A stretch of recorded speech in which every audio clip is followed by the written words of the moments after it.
بسم اللہ الرحمن الرحیم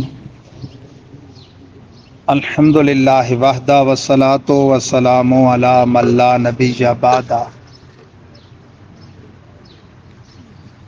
وعلی آلہ وصحبہ واہل بیتہ الذین اوفوا عہدہ اما بعد فاعوذ باللہ من الشیطان الرجیم بسم اللہ الرحمن الرحیم للشمس ینبغی لها ان تدرک القمر وفی روایت صوموا لرؤیتہ وافطروا لرؤیتہ صدق اللہ العظیم وصدق رسولہ النبی الکریم الامین ونحن علی ذلک لمن الشاہدین والشاکرین والحمد للہ رب العالمین۔ ان اللہ وملائکتہ یصلون علی النبی یا ایھا الذین آمنوا صلوا علیہ وسلموا تسلیما اللہم صل وسلم وبارک علی سیدنا و مولانا محمد طب القلوب ودوائها وعافیت الابدان وشفائها ونور الابصار وضیائها وعلی آلہ وصحبہ دائما ابدا۔ احباب ذی وقار، بالخصوص معتکفین حضرات، آج بحمد اللہ تعالی 29 رمضان المبارک 1445 سن ہجری مطابق 9 اپریل 2024 سن عیسوی منگل کا دن ہے۔ امکان ہے کہ آگے عید الفطر ہو جائے، تو آج ہمارے فہم دین کورس کا یہ آخری لیکچر ہے، اور آج کا عنوان ہے رؤیت ہلال یعنی چاند دیکھنے کی شرعی حیثیت، احکام فطرہ اور نماز عید الفطر کے مسائل اور عملی طریقہ۔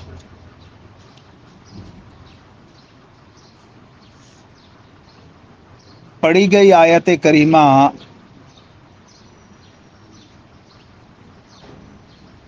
کے پیش نظر امام غزالی حجت الاسلام سیدنا محمد بن محمد غزالی قدس سرہ العزیز نے کیمیائے سعادت میں ایک بڑی اہم حکایت لکھی۔ ویسے تو اس کا تعلق ہمارے آقا صلی اللہ علیہ وسلم کی شب معراج النبی کی برق رفتاری کے ساتھ ہے، لیکن اس میں سورج اور چاند کا تعلق ہے، چاند کا ذکر ہے۔ تو میں نے بھی وہ مسئلہ رؤیت ہلال کے لیے اس آیت کو پڑھا، آگے حدیث سے اس کی وضاحت میں کرتا ہوں۔ ایک مرتبہ دربار نبوی میں جناب جبریل امین حاضر تھے۔ ہمارے آقا صلی اللہ علیہ وسلم نے ان سے پوچھا سورج ڈھل گیا؟ یعنی زوال الشمس کہتے ہیں جب سورج بالکل سر پہ رہتا ہے نا پون گھنٹہ، عرف میں تو اسی کو لوگ زوال کہتے ہیں، حالانکہ وہ دعوی کبریٰ ہے۔ زوال الشمس جب ہوتا ہے تو پھر ظہر کا وقت شروع ہو جاتا ہے۔ زوال، زائل، یہ اردو میں بھی استعمال ہوتا ہے، چیز کا آگے ڈھل جانا، زائل ہو جانا، آگے کی طرف چلے جانا۔ تو وہاں سے جب وہ پون گھنٹہ کھڑا ہوتا ہے نا، جس میں بالکل آدمی کا سایہ سمٹ کے پاؤں میں آ جاتا ہے، وہ آدمی چلتا ہے گرمیوں میں تو لگتا ہے اپنا سایہ بالکل قدموں میں لگتا ہے، چھوٹا سا ساتھ بونا سا، تو وہ وقت مکروہ ہوتا ہے نا۔ تو اس سے جیسی سورج جانب مغرب زائل ہوتا ہے تو اس کو اصل زوال شمس اس کو کہتے ہیں فقہی اصطلاح میں۔ عرف میں لوگ اس سے پہلا وہی جو وقت ہے جس کے بعد زوال ہونا ہوتا ہے اس کو زوال کہتے ہیں، وہ دعوی کبریٰ ہے۔ تو بہرحال یہ جو زوال شمس ہے اس کا سرکار نے پوچھا، یعنی آسان لفظوں میں، بھائی اے جبریل وقت ظہر شروع ہو گیا کہ نہیں؟ تو انہوں نے جواباً کہا لا نعم۔ یہ بات اب سمجھیے گا، سرکار نے فرمایا یہ کیسا جواب ہے؟ لا کا معنی ہے نہیں، نعم جی ہاں، یعنی میں پوچھوں آپ نے اثر پڑھ لیا، آپ کہیں نہیں ہاں، تو بظاہر متضاد جواب ہے نا۔ سرکار نے فرمایا یہ کیسا جواب ہے؟ تو انہوں نے عرض کی یا رسول اللہ صلی اللہ علیہ وسلم، سورج کی رفتار اتنی ہے کہ یہ کلمہ لا جب میں نے کہا تو اس کے بولنے میں وہ 500 سال کی مسافت قطع کر کے زائل ہو گیا. میں نے کہا زائل نہیں ہوا تھا، کہا نہیں، تو اس نہیں کہتے دوران وہ زائل ہو گیا. میں نے ساتھ ہی کہہ دیا ہاں. یہ بات لکھ کے امام غزالی کہتے ہیں کہ سورج کی یہ رفتار ہے کہ کلمہ لا کے بولتے 500 سال کی مسافت طے کر گیا. تو جو ہے نا قرآن سورہ یاسین شریف، اس میں چاند کی رفتار سورج سے تیز بتائی گئی. یہ کریمہ للشمس ینبغی لہا ان تدرک القمر، سورج کے شایان شان نہیں کہ چاند کا ادراک کر سکے، اس کو پا سکے. سورج کتنا تیز ہے کہ لا کہتے ہوئے 500 سال کی مسافت طے کر گیا، اور چاند اس سے تیز ہے. اور دونوں حضور کے خادم ہیں کہ نہیں؟ دونوں حضور کے اللہ کی طرف سے حکم کے پابند ہیں. ایک کی طرف انگشت نبوت اٹھائی، اس کا سینہ چیر کے رکھ دیا. دوسرے کے لیے ہاتھ اٹھائے تو وہ ڈوبا ہوا پلٹ آیا. تو یہ پھر انہوں نے لکھا کہ جب آسمان کے چاند اور سورج کی یہ رفتار ہے تو آفتاب فلک رسالت، مہتاب آسمان ہدایت، ان کی سپیڈ کتنی ہوگی صلی اللہ علیہ وسلم. یعنی وہ اگر آنن فانن رات کی اس قلیل گھڑیوں میں مکان سے لا مکان کی سیریں کر کے آ جائیں تو اس میں کیا بعید ہے. سورج چاند جن کا جو ان کے حکم کے باندھے ہوئے ہیں ان کی یہ پوزیشن ہے. تو بہرحال یہ تو سرکار کی شان تھی. اسی سے میں وہ آپ کو مسئلہ عرض کروں کہ سورج اور چاند دیگر سیارگان کی طرح اپنے اپنے محاور میں، محور کی جمع محاور، یہ گردش کرتے ہیں. محور کا معنی ہے جائے گردش، اس میں ظرف ہے. تو اللہ کی شان ہے کہ آسمان اور زمین کو اللہ نے ساکن کر دیا. باقی جتنے سیارگان ہیں، سورج، چاند، زحل، عطارد، مشتری، نیپچون وغیرہ، یہ سب اپنے اپنے محور میں گردش میں رہتے. کل فی فلک یسبحون، ہر ایک اپنے فلک میں تیر رہا ہے. اور گردش آپ کو پتہ ہے نا، یوں ہوتی ہے ادھر جانا ادھر جانا. اسی کی طرف بھی کل فی فلک یسبحون میں اشارہ ہے. قرآن تو اسرار کا سمندر ہے نا جی. بات تو یہی ہے نا کہ کوئی پڑھے اور سمجھنے کی کوشش کرے اور علم سیکھے، علم قرآن. امام حجت الاسلام امام غزالی نے اس پر لکھا ہے کہ کلن فی فلک میں خود اشارہ ہے کہ یوں ہیر پھیر ان کی لگے ہوئے ہیں.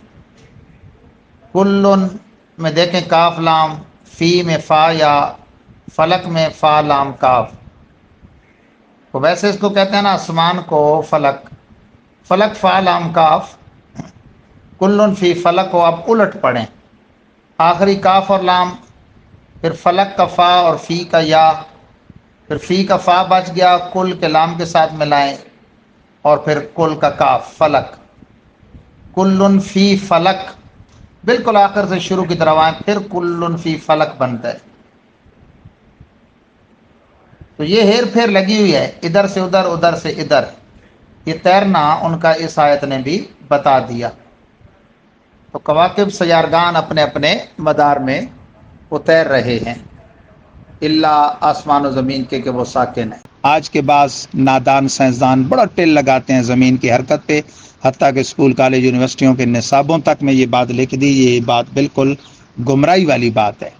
قرآن فرماتا ہے ان اللہ یمسک، اللہ تعالیٰ زمین و آسمان دونوں کو روکے ہوئے. کس سے؟ ان تزولا، اللہ زمین و آسمان کو روکے ہوئے زائل ہونے سے. یہ اپنے محور میں دیگر سیارگان کی طرح گردش نہیں کرتے. اور یہ بات کو یہ نہیں کہ اب آ کے ہم نے کہی تو وہ کہے نہیں یہ بھی ہمارے اس دور کے لوگ ہیں، ان کی تحقیق کو کی کوئی حیثیت نہیں، ہم بڑے سائنسدان ہیں فلاں. یہ حضرت عبداللہ بن مسعود اور بڑے بڑے اجلہ صحابہ کی تفسیروں میں، ان کے اقوال میں یہ بات لکھا ہوا ہے کہ یہ زمین و آسمان کو اللہ روکے ہوئے کہ وہ زیل نہیں ہوتے، کا مطلب ہے کہ یہ دونوں ساکن ہیں اور دیگر سیارگان اپنے اپنے محور میں گردش گنا ہے۔ اعلیٰ حضرت مجدد اعظم امام محمد رضا خان محدث بریلوی نے اس پر 2 مقالے لکھے، ایک مختصر ہے، ایک طویل ہے۔ فوز مبین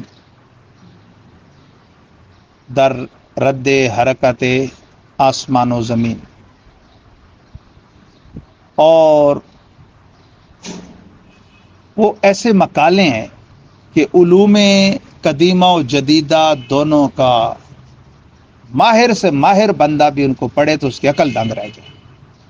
ایک بندہ جو اپنے گھر سے صرف پنجگانہ نماز کے لیے نکلتا ہے حجرے سے، یا پھر 2 دفعہ وہ حرمین شریفین بسلسلہ حج حاضر ہوا ہے، کسی اسکول، کسی کالج، کسی یونیورسٹی میں نہیں گئے، سارے علوم اپنے والد گرامی سے گھر میں پڑھے، ریاضی دان وہیں آ کے مسئلہ حل کرواتے ہیں، سائنس دان وہیں کرواتے ہیں۔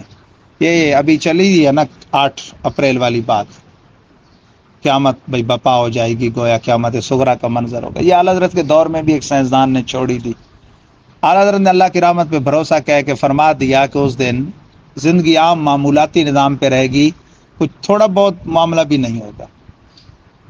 ابھی بھی انہوں نے وہ ہونا ادھر تھا بعض عرب ممالک میں اور انگلستان وغیرہ میں، پاکستان میں بھی بڑا ڈرایا انہوں نے، حالانکہ مسلمانوں میں بے جات دہشت پھیلانا بھی گناہ ہے۔ اللہ کی رحمت سے میں نے یہ اندیا دیا تھا، اللہ کی رحمت پہ بھروسہ کر کے، یہ کوئی غیبی خبر نہیں ہم دے سکتے۔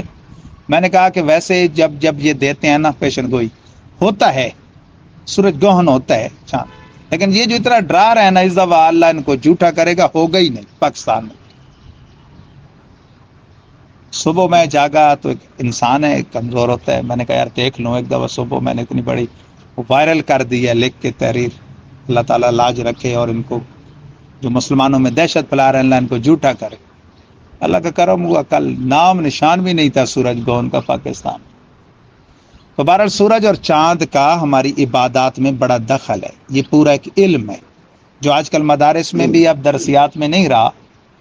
پرانے لوگ تھے جیسے استاد جی بیٹھے، ان کو پتہ ہوگا، علماء باقاعدہ پڑھاتے تھے علم حیت اور تصریح، شرح چغمینی، محیط الدائرہ اور اس طرح کی کتابیں۔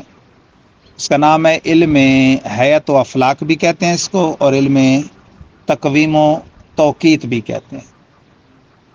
ماضی قریب میں جو اکابر پچھلے ایسے رہے، بعض جو یہ چیزیں پڑھاتے تھے، خوش قسمتی سے ہمیں بھی کچھ نصیب ہو گئی، اگرچہ جدید جیومیٹری کے طریقے پہ، اور آج کل جو اس کا سلسلہ آ گیا ہے، بہت جدید طریقے سے ایسے کیلکولیٹر تیار ہو گئے ہیں، اس طرح کے مدرسوں میں چونکہ نصاباً یہ شامل نہیں رہا تو اس کا درس آگے پڑھانے کا اتنا موقع نہیں ملا، لیکن چونکہ اس کا عبادات کے ساتھ تعلق ہے تو اس حد تک الحمدللہ سیکھنے کی جدوجہد ابھی بھی جاری ہے، لوگوں کو بھی سکھاتے ہیں جتنا آتا ہے، کیونکہ قرآن کا فیصلہ ان الصلاۃ کانت علی المؤمنین کتابا موقوتا، آپ نے بار بار یہ آیت سنی نماز کے درسوں میں، نماز اہل ایمان پر وقت باندھا ہوا فرض ہے۔ نماز کا تعلق ہے سورج سے، حج کا تعلق کس سے ہے؟ چاند سے۔ اپنی تاریخوں میں ہی ہوگا نا چاند کی، یا ویسے جب چاہیں حج کر لیں، جب پیسے ہوں تو بندہ چلا جائے؟ نہیں، اپنے تاریخوں میں ہی کرے گا۔ اور وہ تاریخ کون سی ہوتی ہے؟ 9 ذوالحجہ، عرفہ کا دن، جو رکن اعظم ہے حج کا۔ ویسے تو 12 تک کام چلتا رہتا ہے، لیکن جو رکن اعظم ہے وہ عرفہ کی حاضری وہ 9 کو ہوتی ہے۔ اچھا، اسی طرح روزہ رکھنا اور روزہ عید کرنا، اس کا تعلق کس سے ہے؟ چاند سے۔ زکوٰۃ کا وہ سال کا جو ہولان ہول کا نصاب کرنا ہے وہ کس حساب سے کرنا ہے؟ چاند کے۔ عورتوں کے طلاق یافتہ عورت کی جو عدت کا مسئلہ ہے، ٹھیک ہے نا جی، اگر وہ اس عمر میں نہیں جس میں عورت کو حیض آتا ہے تو پھر وہ گن کے 3 مہینے ہوتے ہیں تو وہ بھی چاند کے حساب سے گننا ہوتا۔ اچھا جی، گم شدہ شخص کی زوجہ کا مسئلہ ہے تو اس کی جو ایک حد رکھی گئی شریعت میں تو وہ بھی چاند کے حساب سے، وغیرہ وغیرہ۔ یعنی نماز کا تعلق اوقات شمس سے اور باقی اوقات قمر سے۔ تو شمس و قمر جس سے ہماری وہ بات چلی، ان کے علم کو کہتے ہیں علم توقیت و تقویم۔ افلاک کے ساتھ ان کا سر کے تعلق ہے تو علم افلاک بھی انہیں کہتے ہیں. حیات ہنسا تصریح کا بھی اس میں بڑا دخل ہے، میتھ کی. یہ میتھ کی قسم ہے، حیات ہنسا اور تصریح وغیرہ. تو پھر میتھ کا اس میں بھی دخل ہے ہمارے علم میراث میں، ترکہ میں. کم از کم 4 قواعد تو آنے چاہیے ترکے کے مسائل کے لیے: جمع، تفریق، ضرب اور تقسیم. اتنی میتھ آنی ضروری ہے. تو اللہ کے حبیب صلی اللہ علیہ وسلم نے بڑا پیارا ضابطہ دیا: سومو لرؤیتہ و افطروا لرؤیتہ. کتنا پھر بھی لوگ اپنے آپ کو پنجابی میں کہتے ہیں کھجل خوار کرتے ہیں. اب اس سال جو سب سے زیادہ ایک جوش چڑھا ہوا ہے نا، جو لوگ سوشل میڈیا کو دیکھتے رہتے ہیں، پرنٹ میڈیا کا تو اب دور بہت ہی کم رہا ہے، اخبار وغیرہ کا، لیکن الیکٹرانک میڈیا اس سال بہت زیادہ بحث اور جوش چڑھا ہوا ہے سعودی اور ہمارے عید ایک ہوگی، اور اس کو بڑے فخر کے طور پہ اور بڑے اعزاز کے طور پہ بیان کیا جا رہا ہے، وجہ سے یہ قرآن و سنت میں اس کی کوئی بڑی فضیلت آئی ہو. عرب کے لیے اپنی رویت ہے جب ہو جائے، عجم کے لیے اپنی رویت ہے جب ہو جائے. رویت کا معنی ہے دیکھنا، رویت ہلال. چاند ہے نا، چاند کے مختلف نام ہیں. پہلی رات کے چاند کو کہتے ہیں ہلال، ٹھیک ہے جی. پھر جو خاص 14ویں کا سب سے چمکدار چاند ہے اس کو کہتے ہیں بدر. اس سے آگے پیچھے کی 2 13 15 کے چاند کو بھی بدر کہتے ہیں، اور اس کو بدر منیر پھر کہہ دیتے ہیں. آگے پیچھے اس کے علاوہ تاریخوں کے چاند کو کہتے ہیں قمر. اور قمر ماخوذ ہے قمار سے. ایک ہوتا ہے مشتق، ایک اسم دوسرے اسم سے اس طرح نکلے صرفی قاعدے کے مطابق، اسے کہتے ہیں مشتق. جس طرح ناصر ہے نصرت سے، یہ مشتق ہے. لیکن ویسے کوئی اسم کسی اسم سے بغیر قاعدہ صرفی کے نکالا جائے اس کو کہتے ہیں ماخوذ کرنا، اخذ کرنا. قمر قمار سے اخذ کیا گیا. قمار کہتے ہیں جوئے کو. جوئے میں کیا ہوتا ہے؟ کبھی مال بڑھتا ہے، کبھی گھٹتا ہے، اور کبھی بالکل فنا ہو جاتا ہے. تو قمر میں بھی یہی ہے، گھٹنا، بڑھنا، اور آخری طریقوں میں 1 2 طریقوں میں غائب ہو جاتا ہے نا. تو رویت ہلال بنیاد ہے. یہ بنیاد نہیں ہے کہ آج ادھر ہو گیا ہے لہٰذا جی ان کا ہو گیا نا کل ہماری ہونی ہے. یہ تو بچپن سے ہم سنتے آ رہے ہیں، آج سعودیہ میں ہوگی جی کل ہماری عید ہونی ہے. کوئی شرط نہیں ہے، 2 دن بعد ہو، ٹھیک ہے نا جی، ہو سکتا ہے ایسا. اسی طرح ہم سنتے آ رہے ہیں بچپن سے، 29 کا ہوا اگلا 30 کا ہوگا. یہ 2 جی ہو گئے 30. اعلیٰ فرماتے ہیں ویسے تو اللہ تعالی قادر مطلق ہے جب چاہے، لیکن فنی اعتبار سے بھی جو چاند کا علم ہے نا، علم تقویم جس کی میں نے بات کی، اس اعتبار سے بھی ایک جیسے 4 مہینے ہو سکتے ہیں. کتنے؟ 4. 29 کے یا 30 کے. 28 کا نہیں ہوتا، 31 کا نہیں ہوتا، یہ کنفرم ہے. جیسے وہ انگریزی ناموں والے جو مہینے ہیں انہیں لوگ انگریزی اور انہیں اسلامی کہتا ہے نا، یہ اصطلاح ٹھیک نہیں ہے. وہ شمسی ہیں، یہ قمری ہیں. شمسی مہینوں کے نام انگلش میں وضع کر دیے گئے، ان کا تعلق بھی سورج کے علم سے ہے. اوقات جاننے کے 4 طریقے ہیں. اسلام کا طریقہ سب سے بہتر ہے. غروب آفتاب سے رات شروع ہو جاتی ہے، پھر اگلا دن وہی دن ہوتا ہے جس کی رات آتی ہے. ظلمت سے نور ہوتا ہے نا جی، ظلمت کے بعد نور آتا ہے، ٹھیک ہے نا. اور ایک نصارہ کا طریقہ ہے 12 سے 12 بجے تک. یہود کا ایک اپنا اور ایک ان کا ہے. یہ دوسرے جو ہیں ہندو وغیرہ 4 طریقے ہیں. ہمارا سب سے اعلیٰ طریقہ ہے کہ اللہ تعالیٰ رات سے ہی تو دن کو نکالتا ہے، قرآن کی نص سے ثابت ہے. اور یہ بھی اعلیٰ نے جہاں بحث کیا نا وہ افطار کے وقت کی، تو فرمایا قرآن کی ایت سے اشارہ مل رہا ہے کہ ابھی رات کھڑی ہوتی ہے تو اس میں سے دن نکلتا ہے، دیرا باقی ہوتا ہے تو صبح صادق شروع ہو جاتی ہے نا. بلکہ نماز پڑھ کے نکلتے ہیں. صبح صادق تو وہ وقت ہے جب اذانیں شروع ہوتی ہیں، اس سے پہلے صبح کاذب ہے. تو ابھی فجر پڑھ کے نکلتے ہیں تب تک بھی اندھیرا ہوتا ہے. سورج پھوٹ پڑتا ہے تب بھی گردہ ہوتا ہے. دوحا کے وقت بالکل صاف. تبھی تو چہرہ مصطفیٰ کو صبح نہیں کہا گیا، دوحا کہا گیا. گردہ بھی نہیں، ایسا صاف ہے، صرف سفید نہیں، صرف چمکدار نہیں، وہ وقت جس میں بالکل گردے کا نام نشان نہیں سب سے. تو تولج اللیل فی النہار،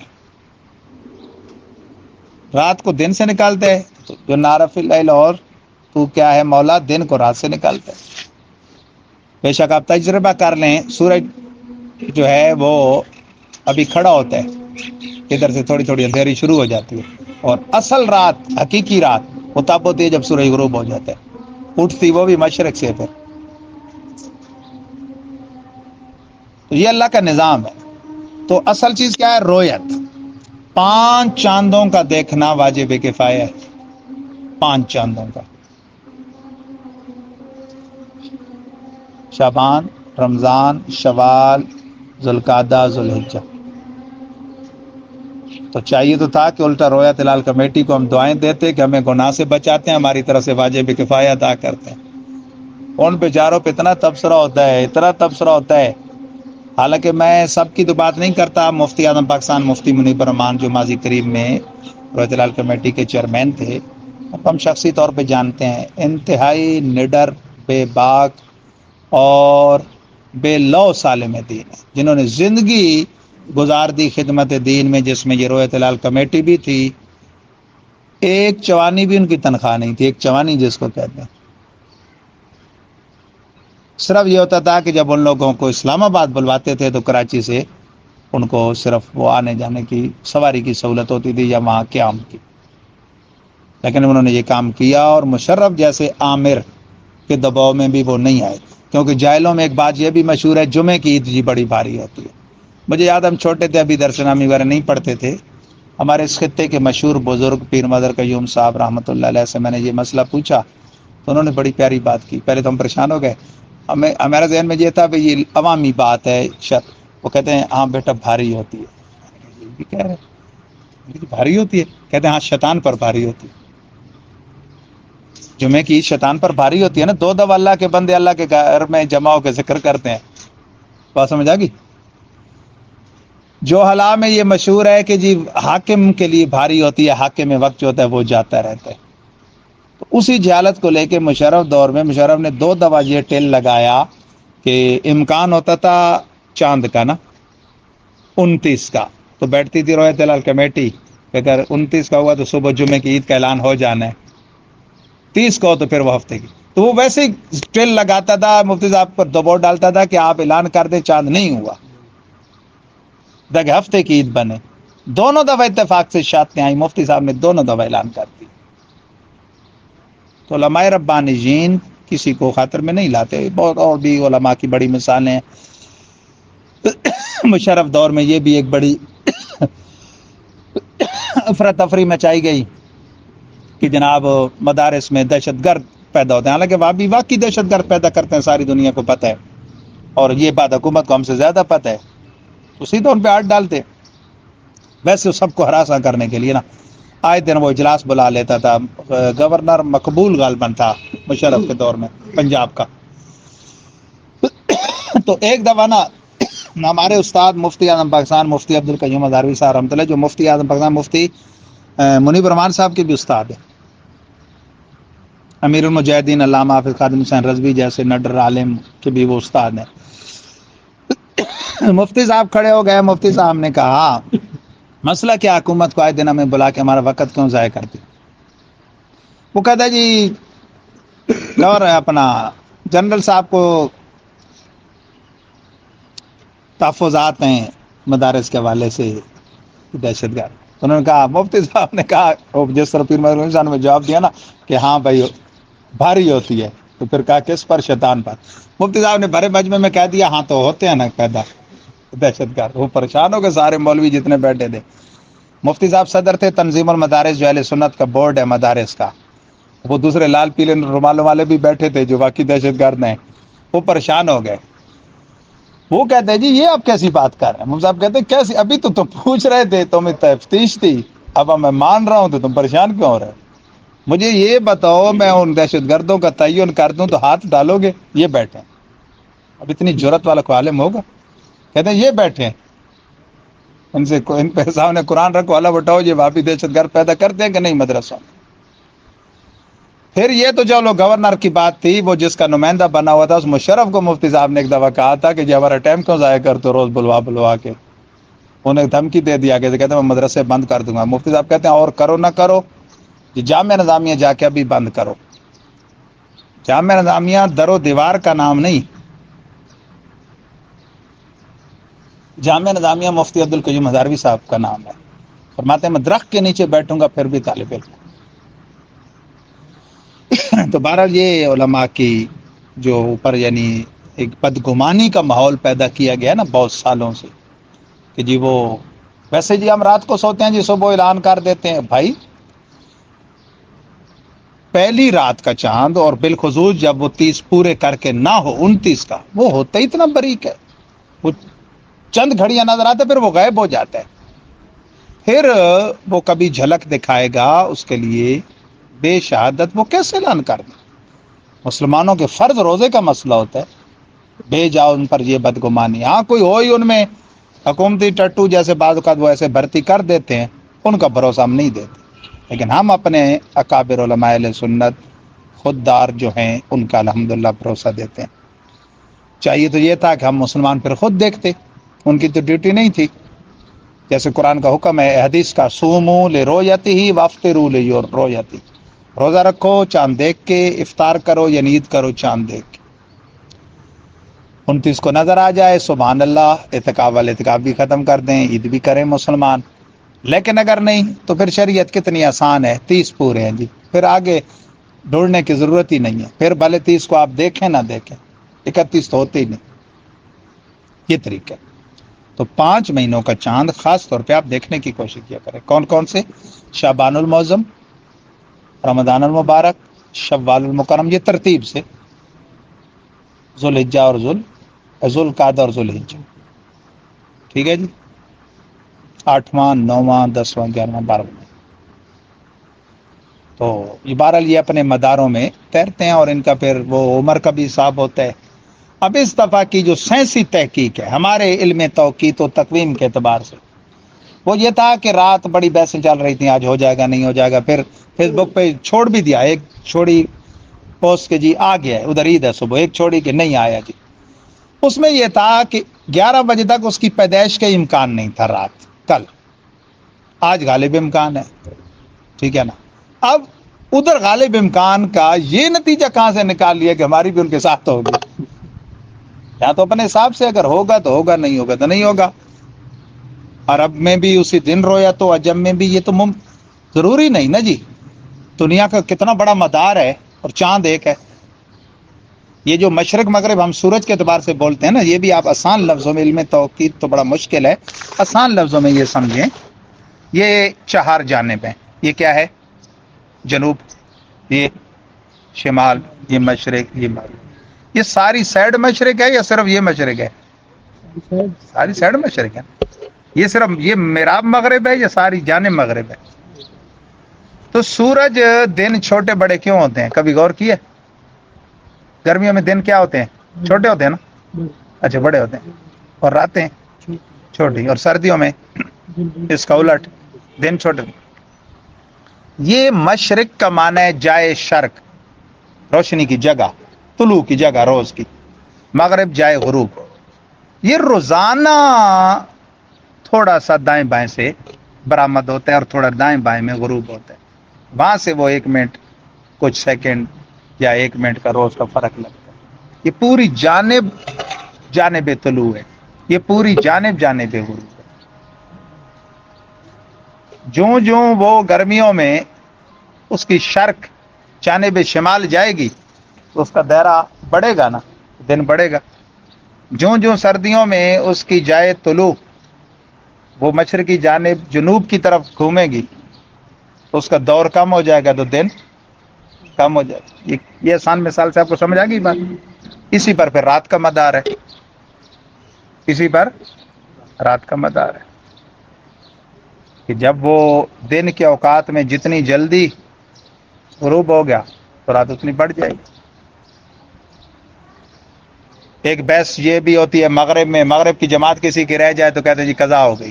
نہیں بھائی، اس کا بھی اذان عشاء کے وقت داخل ہونے تک ٹائم موجود ہے، آپ کی نماز جماعت رہ گئی ہے، یہ نہیں کہ قضا ہو گئی. ہاں تارے نکل آئیں اس وقت میں پڑھنا ثواب کو کم کر دیتے ہیں. جس طرح اثر اس دن کی آخری 20 منٹ مکروہ میں بھی ہو جاتی ہے لیکن ثواب کم ہو جاتا ہے جان بوجھ کتنی تک. جیسے عشاء صبح آخری سحری کے وقت میں بھی ہو جاتی ہے، لیکن بالکل آخری وقت تک جان بوجھ کے لے جانا مکروہ ہے. تو چلے اسی سے ایک مسئلہ بتا دوں. 3 وقت ہے نا جن میں کوئی سجدہ جائز نہیں. ایک طلوع کے بعد 20 منٹ، ایک غروب سے پہلے 20 منٹ، اور ایک وہ زوال کا پون گھنٹہ موسم کے اعتبار سے کبھی پہلے کبھی بعد میں. نقشے آج کل موجود ہیں. لیکن اس دن کی اثر رہتی ہو نا کسی کی تو وہ قضا نہ کرے، وہ ان 20 منٹ میں پڑھ لے. ایک بندہ ہے جس نے فجر شروع کی، ابھی سلام نہیں پھیرا تھا، سورج کی پہلی کرن چمک، اس کی نماز فاسد ہو جائے گی. کیوں؟ صبح صادق سے لے کر پہلی سورج کی کرن چمکنے تک یہ سارا وقت فجر کا کامل وقت تھا. جماعت کی فضیلت الگ اپنی جگہ، لیکن یہ وقت سارا کامل ہے. جیسے ہی آگے وہ سورج طلوع ہو کے ناقص وقت آیا، وہ کامل وقت والی نماز جو شروع کی ہوئی تھی وہ باطل ہو گئی، ختم ہو گئی. لیکن ایک بندہ آتا ہے اور اثر اتنی لیٹ کر چکا ہے کہ آخری 20 منٹ بھی جاتے جاتے غروب کے قریب لگ گئے ہیں. شروع کی ابھی پوری نہیں کی تھی، سورج غروب ہو گیا، اثر پوری کر لے نماز ہو جائے گی. کیوں؟ اس نے شروع ناقص وقت میں کی تھی. جو اثر کے لیے آخری 20 منٹ کی گھڑیاں تھی وہ کیا تھی؟ کامل وقت نہیں تھا، ناقص تھا. آگے بھی ناقص وقت میں چلا گیا. مغرب کا وقت اثر کے لیے تو ناقص ہے نا، وہ پڑھ لے، پوری ہو جائے گی. یہ مسئلہ امام اعظم کا ڈائریکٹ اپنا ارشاد ہے، امام اعظم ابو حنیفہ. اسی طرح اگر عشاء مؤخر ہو گئی اور آپ بالکل آخری گھڑیوں میں اٹھیں، جیسے آج کل فیری میں آخری پون گھنٹہ یا آدھے گھنٹے میں، قضا نہ ہونے دے، پڑھ لے. وہ اس سے بہتر ہے کہ قضا کر کے پڑھے. ہے وہ وقت مکروہ ہے عشاء کے حق میں. مغرب اتنی لیٹ کر دی کہ تارے نکل آئے لیکن اب عشاء کا وقت داخل نہیں ہوا، تو قضا نہ کرے، پڑھ لے. یعنی کہ جماعت رہ گئی تو اب قضا ہو گئی، جی بعد میں قضا کروں گا. نہیں. ظہر جب تک اثر کا وقت داخل نہ ہو پڑھ، اثر جب تک مغرب کا وقت داخل نہ ہو، حتیٰ کہ وہ 20 منٹ بھی اس دن کی اثر. ہاں، ان 3 وقتوں میں اس دن کے اثر کے علاوہ اور کوئی چیز نہ پڑے، نہ قضا نہ ادا. باقی یہ جو مسئلہ مشہور ہے کہ فجر اور عصر کے بعد بھی جی قضا نہیں پڑھ سکتے، سجدہ تلاوت وغیرہ، وہ غلط مشہور ہے. وہ نفل من ہے، سرکار سے ثابت نہیں ہے. اذان فجر سے لے کر طلوع آفتاب تک سرکار نے 2 سنتوں کے علاوہ کوئی نفل نہیں پڑھے. اسی طرح عصر کی ادائیگی کر لی نا تو پھر غروب تک آپ جنازہ بھی پڑھ سکتے ہیں، تلاوت بھی کر سکتے ہیں، سجدہ تلاوت بھی، قضا بھی، صرف نفل ثابت نہیں. اب آ جائیں خاص بعض احکام فطرہ اور عید الفطر کی نماز. فطرہ شرعن ہر صاحب نصاب پر واجب ہے. ہمارے آقا صلی اللہ علیہ وسلم نے ابو داؤد شریف کی حدیث ہے، ایک غلام کو حکم دیا کہ وہ اعلان کر دیں، گلی کوچوں میں اعلان کر دیں کہ فطرہ کیا ہے، صاحب نصاب پر واجب ہے، اور جو استطاعت کے باوجود ادا نہ کرے اس کے روزے آسمان و زمین کے درمیان معلق رہتے ہیں. اور یہ امیروں کی روزوں کی کمی کوتاہی کی ایک قسم کی زکوٰۃ ہے، اور غریبوں کے لیے خورد و نوش کے سامان کا سمجھو سہارا ہے. یہ حدیثوں کا خلاصہ ہے جو میں نے عرض کیا. اب اس میں کئی افراط و تفریط ہیں. اس میں اصل میں دور افراط و تفریط کہا گیا نا، بات کو حد سے کم کر کے بیان کرنا یا حد سے بڑھا کے بیان کرنا. بعض بہت غریب لوگ پوچھ رہے ہوتے ہیں پریشان ہو کے، روزے سے زیادہ فطرے میں پریشان ہوتے ہیں کہ نہیں دیں گے تو روزے ہوئیں گے کہ نہیں. بھائی روزہ اگر ہر مسلمان پر اپنا فطرہ واجب ہوتا، امیر و غریب کا فرق کیے بغیر، تو پھر لینا کس نے؟ کافروں نے لینا ہے. خود غور کریں، مسلمانوں نے لینا ہے نا. مسلمان امیروں نے دینا ہے، غریبوں نے لینا ہے. جس پر زکوٰۃ فرض ہے اسی پر فطرہ اور قربانی واجب ہے. صرف فرق یہ ہے کہ زکوٰۃ کے لیے وہ نصاب والا مال سال بھر پاس رہنا شرط ہوتا ہے. ادھر یہ ہے کہ احکام اپنا ایام فطر میں کوئی آدمی صاحب نصاب ہے نا، بھلے پہلے نہیں تھا بعد میں بھی نہیں ہوگا، اس پر فطرہ واجب ہے. یا ایام قربانی 10 11 12 ذوالحجہ میں صاحب نصاب ہے، آگے پیچھے بھلے وہ غریب تھا، اس پر قربانی واجب ہے. آسان لفظوں میں صاحب نصاب کون ہے؟ جس کے پاس اپنی ضروریات سے ہٹ کے اتنی نقدی یا مال تجارت موجود ہو کہ جس سے بازار میں سے 52.5 تولے چاندی خریدی جا سکے، کیونکہ سونے کے حساب سے تو اللہ ماشاء اللہ کوئی صاحب نصاب بنے نا، اس لیے علماء نے آسانی کے لیے جو چاندی ہے اس کا اعتبار کیا۔ سونا ایک صورت میں معتبر ہے، جب آپ کے پاس نہ نقدی، نہ مال تجارت، نہ چاندی ہے، ہی صرف سونا، تو جب تک 7.5 تولے پورے نہ ہو، کیونکہ اس کی شریعت نے مقدار بتا دی، حالانکہ اس کے 1 تولے سے چاندی 52.5 تولے خریدی جا سکتی۔ لیکن جب مکس چیزیں ہیں، کچھ سونا کچھ چاندی، کچھ نقدی کچھ مال تجارت، یا کچھ نقدی اور کچھ چاندی، تو پھر ہر صورت میں اس کو چاندی میں کنورٹ کریں گے کہ یہ چیزیں 52.5 تولے چاندی کی مالیت کی بنتی ہیں۔ اب یہ چیزیں یہ بھی دیکھیں گے کہ زید از حاجت اصلیہ ہوں۔ حاجت اصلیہ کیا ہے؟ مکان ہے، سواری ہے، گھر کے رہن سہن کے برتن ہیں، کپڑے ہیں، یہ چیزیں نہیں کوڈ کرنی، ان سے ماں سے بات۔ پھر وہ اس پر سال گزر گیا تو 2.5% زکوٰۃ دینی ہے، اور سال نہیں گزرا لیکن فطرے والے دنوں میں اتنی چیز موجود ہے، یا قربانی والے، تو قربانی واجب ہے۔ کس پر؟ اسی پر، صاحب استطاعت پر۔ کس کس کی؟ اپنی، اپنا فطرہ، اور اپنے زیر کفالت نابالغ بچوں کا۔ اب لوگوں میں یہ بھی مشہور ہے مہمان کا بھی دینا ہے، بھائی مہمان کس نے کیوں دینا ہے؟ مہمان خود صاحب نصاب ہے تو دے گا، نہیں ہے تو شریعت نے رکھا ہی نہیں۔ بیوی اور بالغ بچوں کا بھی شریعت نے واجب نہیں رکھا اس پر، وہ خود صاحب نصاب ہیں تو ان پر الگ سے واجب ہے، نہیں ہے تو ہے ہی نہیں ان پر۔ غریب پر میں نے کہا ہوتی نہیں ایسی چیز۔ اپنا اور اپنے زیر کفالت نابالغ بچوں، واضح لکھا ہے، قدوری شریف اٹھا لیں، ہدایہ شریف، فتاوی شامی، عالمگیری، جتنی ہماری فقہ حنفی کی معروف کتابیں۔ پھر بعض مسئلے پتہ نہیں نکل کہاں سے آتے ہیں، بات سمجھ گئے میری؟ اب رہی خود نماز عید الفطر۔ اچھا اس میں یہ بھی بتا دوں، لوگ مسئلہ پوچھتے ہیں بھائی جی مساجد مدارس والے ہمیں وہ کرتے ہیں، یار شرعی مسئلہ درست بتانا چاہیے، آگے ضروریات الگ چیز ہے۔ شرعی مسئلہ یہ ہے، اول خیش بعد درویش۔ آپ کے رشتہ داروں میں صدقات واجبہ، زکوٰۃ، فطرہ، قربانی کے کوئی مستحق ہو، کھالو کا، سب سے پہلے ان کو ترجیح دیں، سوائے اصول و فروع چھوڑ کے۔ اصول و فروع پہ صدقہ واجبہ نہیں لگتا، کیونکہ وہ اگر فقیر ہوں تو ان کی کفالت ویسے ہی واجب ہے۔ اصول کہتے ہیں جن کی ہم اولاد ہیں، باپ، دادا، پردادا اوپر تک، ماں، نانا نانی اوپر تک، یہ اگر محتاج ہو تو ان کی کفالت ویسے ہی واجب ہے، زکاتوں فطروں سے نہیں ہم کریں گے۔ اور فروع کو بھی نہیں دے سکتے۔ فروع وہ ہیں جو آپ کی آگے پیداوار ہیں، بیٹا بیٹی اور ان کی نسل نیچے تک، پوتا پوتی، پڑپوتا، نواسا نواسی نیچے، یہ اگر محتاج ہوں تو ان کی کفالت ویسے ہی واجب ہے۔ ان کے علاوہ رشتہ داروں میں کوئی غریب ہے تو اس کو دینا غیر کو دینے سے افضل ہے، اس میں 2 ثواب ہیں، ایک اللہ کا وہ فریضہ ادا کرنے کا، دوسرا رشتہ دار کا حسن سلوک، صلہ رحمی جسے کہتے ہیں۔ میں نے تو آپ کو صحیح مسئلہ بتایا، لوگ کہتے ہیں جی نہیں، مولوی کہتے ہیں جی وہ ہمیں دیں اول خیش بعد درویش، ہم نے تو سنا ہوا ہے، بھائی ہم یہی بتا رہے ہیں آپ کو، اول خیش بعد۔ ان میں کوئی نہیں تو پھر اڑوس پڑوس میں دیکھیں، ان میں کوئی نہیں تو پھر شہر والوں میں دیکھیں۔ شہر والوں میں پھر ہم ضرور یہ کہیں گے کہ اوروں کو دینے سے بہتر ہے وہاں دیں جہاں علم دین کے طلب ہے، کہ اور جگہ صدقہ کرنے میں 10 نیکیاں اور طالب علم دین پر صدقہ کرنے میں کم از کم 700 نیکیاں۔ وہ ہم آپ کے بھلے کے لیے کہتے ہیں کہ جب آپ کے رشتہ دار ہوں یا اڑوس پڑوس میں کوئی نہ ہو، بات سمجھ گئے؟ لیکن یہ نہیں کہ جن کی کفالت آپ پر ویسے واجب ہے، ماں باپ یا بیٹے بیٹیاں، ان کو آپ کہیں او جی دیاں دینی یا نہ دینا ہے، ٹھیک ہے؟ وہ اگر محتاج ہیں بعض تو ان کی تو ویسے ہی آپ پر واجب ہے۔ ہاں چچا، چچی، خالہ، ماموں، یہ لوگ ان کو دینا اور عام لوگوں کو دینے سے بہتر ہے۔ خود نماز عید الفطر جو ہے یا عید الاضحیٰ، اس کی حیثیت واجب کی ہے، اور اس میں وہ 6 تکبیرات زیادہ واجبہ بھی ہوتی ہیں۔ جو کہہ دیتے ہیں نا بھئی سنت، تو سنت کا مطلب ہے اس کا ثبوت سنت سے، یعنی حدیث رسول سے۔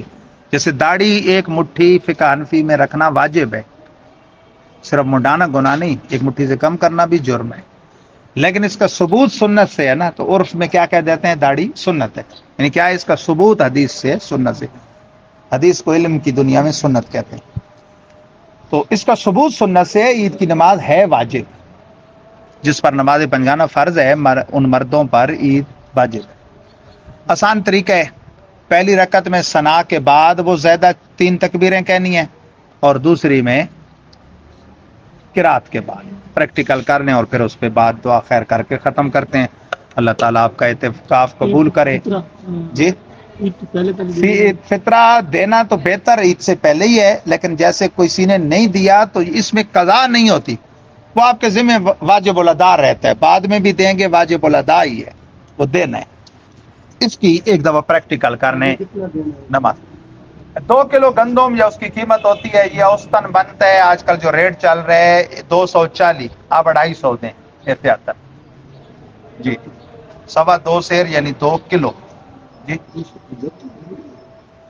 جرا سرکاری ریٹ ہے نا جی گندم کا، وہ 1200 کی بوری ہے نا، 120 پلس 120 240، پھر 250 احتیاط۔ کراچی میں چونکہ آٹے کے اور چیزوں کے ریٹ زیادہ ہیں نا، تو مفتی صاحب جو بتاتے ہیں وہاں سے لوگوں کو مغالطہ ہوتا ہے 300، وہ کوئی مقدار وہ زیادہ نہیں بتاتے، شریعت کی مقدار وہی 2 کلو ہے، اس کی وہاں قیمت آٹے کی یہ ہوتی ہے۔ جیسے ایک چیز مثلا یہ ہے، یہی چیز یہاں مثلا ملتی ہے 150 کی، اور چیز یہی ہے، یہی دینی کسی کو لازم تھی، اور کراچی سے آپ لے رہے ہو 200 کی ہے، تو اب یہ نہیں کہیں گے کہ بھائی وہ کچھ چیز انہوں نے اور کہہ دی، چیز وہی ہے۔ جی، 2 کلو گندم یا اس کی قیمت۔ جی، کھڑے ہو جائیں، کر لیں اس کا پریکٹیکل ایک دفعہ۔ عید الفطر یا عید الاضحیٰ دونوں ایک طریقے سے پڑھی جاتی ہیں۔ اس میں نیت 2 رکعت نماز عید الفطر واجب 7-6 تکبیرات زیادہ واجبہ۔ زیادہ واجبہ کا مطلب ہے کہ وہ عام تکبیریں جو نماز میں ہوتی ہیں ان سے اضافی ہے نا زیادہ، اور واجبہ یہ ہے کہ وہ واجب ہیں۔ تو امام کے ساتھ نیت کرتے ہی جیسے وہ تکبیر تحریمہ کہیں آپ بھی کہیں، ساتھ ساتھ کہتے جائیں اللہ اکبر۔ اب یہ ثنا پڑھی گئی سبحانک اللہم و بحمدک و تبارک اسمک و تعالی جدک ولا الہ غیرک۔ اب وہ جو 6 تکبیریں ان میں سے 3 زیادہ تکبیریں پہلی رکعت میں کہنی ہیں۔ اللہ اکبر، پہلی کے بعد ہاتھ چھوڑ دینا ہے، پھر اللہ اکبر، اس میں رفع یدین بھی کرنا ہے، ہاتھ اٹھانے ہیں، پھر چھوڑ دینی ہے، پھر تیسرے کے بعد ہاتھ باندھنے ہیں۔ کیوں باندھ رہے ہیں؟ میں نے قاعدہ کیا بتایا تھا قیام میں، جہاں کچھ پڑھنا سنت ہے وہاں ہاتھ باندھنا سنت ہے، جہاں کچھ نہیں پڑھنا وہاں ہاتھ نہیں باندھنا۔ اللہ اکبر، ہاتھ باندھ گئے، فاتحۃ الکتاب پڑھی جائے گی، آگے سورت ملائی جائے گی، پھر حسب معمول رکوع، پھر سجدہ۔ اب جب آپ اٹھیں گے تو سب سے پہلے امام صاحب کیا کریں گے؟ قرات، فاتحہ شریف پڑھی گئی، سورت ملائی گئی، اب وہ 3 تکبیریں، اللہ اکبر، اللہ اکبر، اللہ اکبر۔ اب بھی تیسرے کے بعد ہاتھ باندھ رہے ہیں نا کہ نہیں؟ کیوں؟ کیونکہ پڑھنا کچھ نہیں۔ اب یہاں جو چوتھی تکبیر کہی جا رہی ہے یہ ان زیادہ تکبیروں میں سے نہیں ہے، یہ کس کی تکبیر ہے؟ رکوع کی، اللہ، پھر حسب معمول رکوع سجود کے بعد تیار۔ جس طرح جمعہ میں خطبات کا ہونا شرط ہے، عیدین میں بھی خطبہ کا ہونا شرط ہے، لیکن فرق یہ ہے کہ خطبہ جمعہ قبل از نماز جمعہ اور خطبات عیدین بعد از نماز۔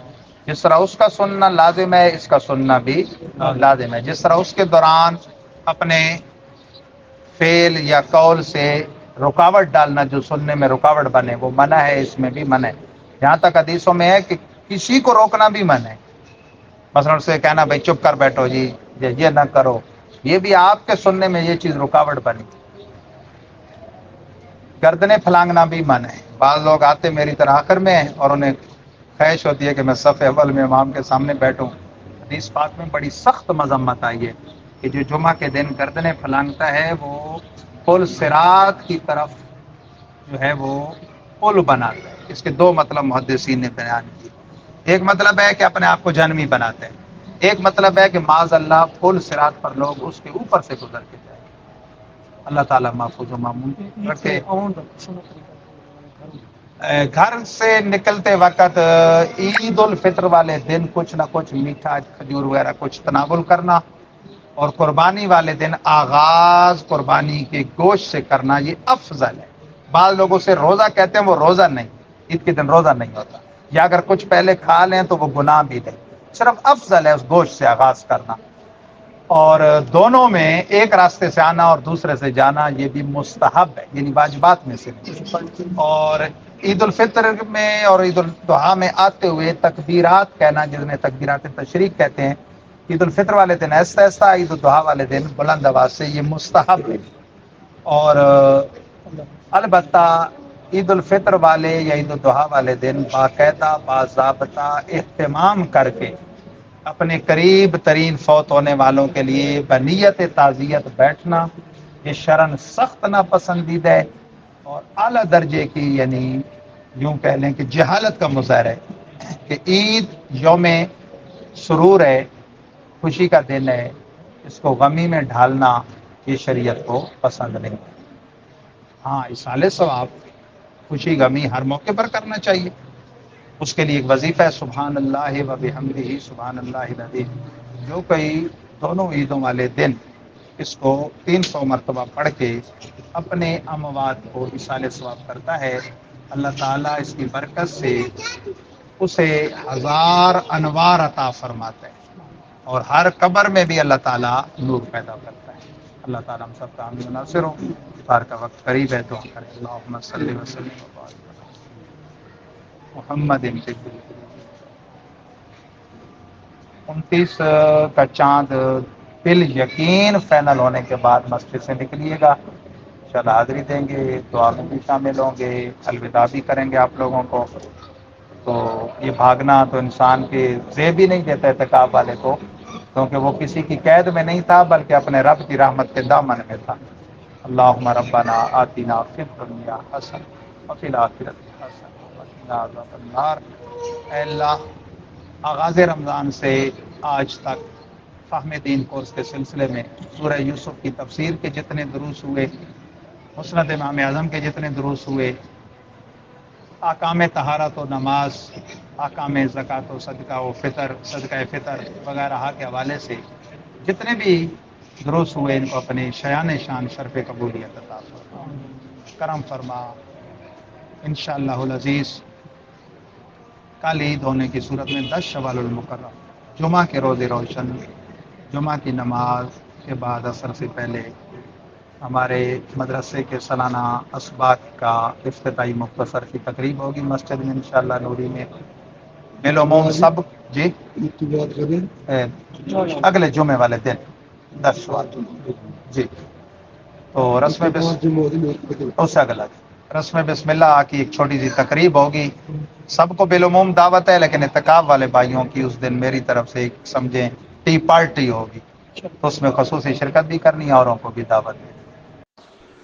اللہم صلی وسلم وبارک علی سیدنا و مولانا محمد طب القلوب و دوائها وعافیت الابدان و شفائها و نور الابصار و ضیائها وعلی آلہ و صحبہ دائما ابدا۔ اس میں ایک اور چیز بھی ہے،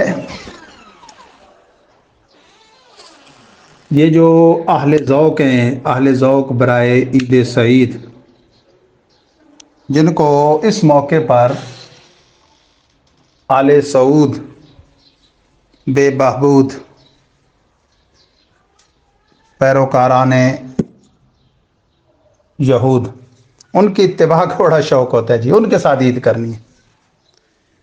ان کو ذہن نشین رہنا چاہیے کہ یہ جو وہاں کے لوگ ہیں، انہوں نے تو ہمارے یہاں کے عیسوی کیلنڈر کے انداز پر سال بھر کا پہلے کیلنڈر بنا رکھا ہوتا ہے، جس میں یہ سارے جو قمری لحاظ سے تہوار ہیں ان کو بھی پہلے سے طے کر رکھا ہوتا ہے۔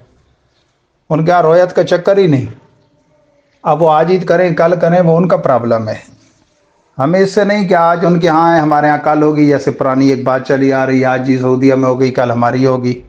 ویسے ہم تو سعودیہ بولنے میں بھی اس کو ہچکچاتے ہیں کہ یہ جو آل سعود تھے یہ تو ڈاکو تھے، قابض ہوئے، انہوں نے مذہبی نظام نجدیوں کا رکھا، وہابیوں کا، اور حکومتی اپنا، دونوں ہی ڈاکو ہیں، ایک جان کے ایک ایمان کے۔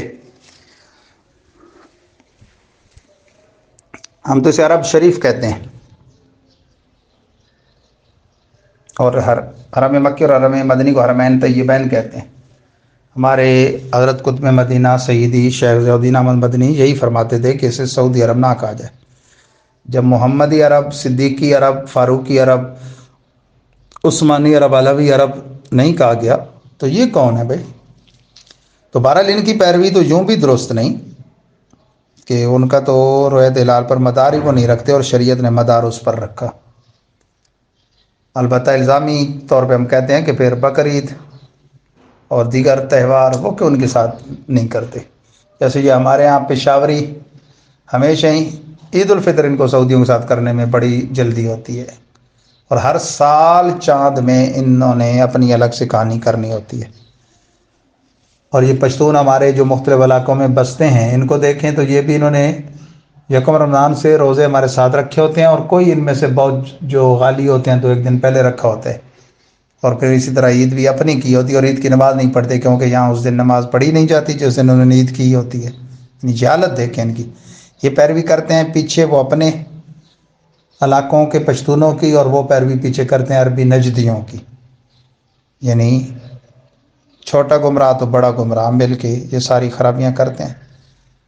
تو اس کی جو پوزیشن ہے چاند کی، وہ بھلے سائنسی علم توقیت و تقویم کے اعتبار سے کچھ بھی ہو، عین رویت یا شہادت رویت کے بغیر افطار یعنی عید ہم ہرگز نہیں کر سکتے، اگرچہ وہ ہمارے